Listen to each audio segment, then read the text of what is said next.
Thanks for joining us from the Ohio AgNet Voice You Know with the News You Trust studio, sponsored by BASF, where you can count on the trusted performance of Allevo seed treatment to protect your soybean crop. The October live cattle contract is the only one that has not moved to a new high, as it remains close to cash, with about 2 weeks remaining to trade.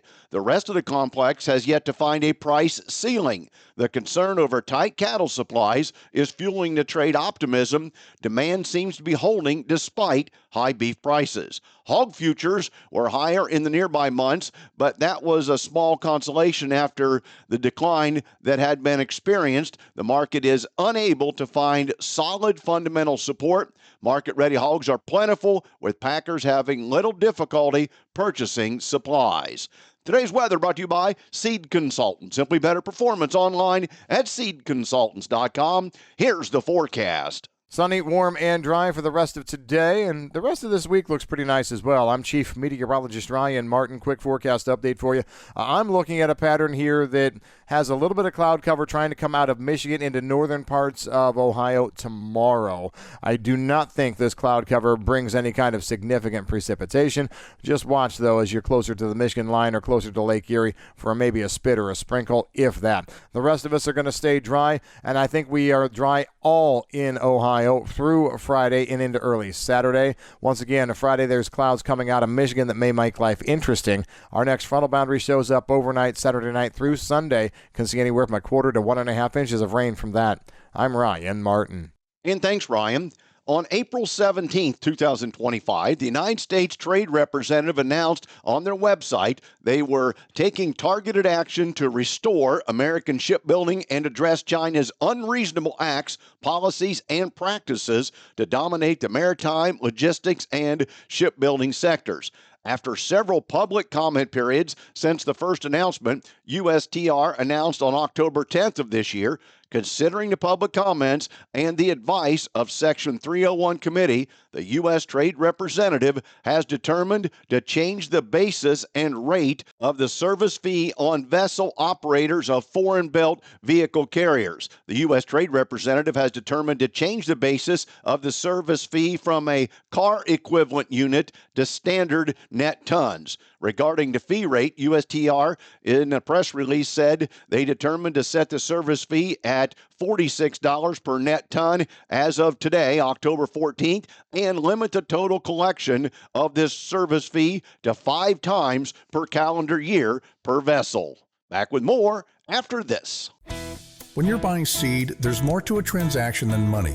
You're exchanging time and trust, hoping each decision adds up at harvest. Seed consultant sales professionals don't take that lightly. With products made to excel in the Eastern Corn Belt and agronomic knowledge that stands up to the test, we're all about the same things you are: reliability and results. Buy into a better seed experience. Visit seedconsultants.com to view our corn and soybean lineup. German chemical giant Bayer must pay a $600 million Missouri court judgment that found its herbicide Roundup causes cancer, a ruling the company says could hasten a decision to stop making the popular product. In a statement to The Independent, not attributed to any individual, Bayer said it was considering whether there were further appeals that could be filed. We continue to believe that significant and reversible errors were committed during the trial and the appellate phase and warrant review by a higher court, the company stated. Now let's check in with our midday grain analysis. This is Ryan Metzger with Lice Mercantile. Normally, I would be providing your USDA crop progress report update, but with the government closed, that report will not be released, so we'll look at today's technical indicators instead. These technical indicators are, of course, price levels in which futures find support and where futures find resistance. December 25 corn futures have the first level of support seen at $4.0925 and the first level of resistance at $4.1350. November 25 soybean futures have the first level of support seen at $10.03 and the first level of resistance at $10.1275. These 25 wheat futures have the first level of support seen at $4.9375 and the first level of resistance at $5 even.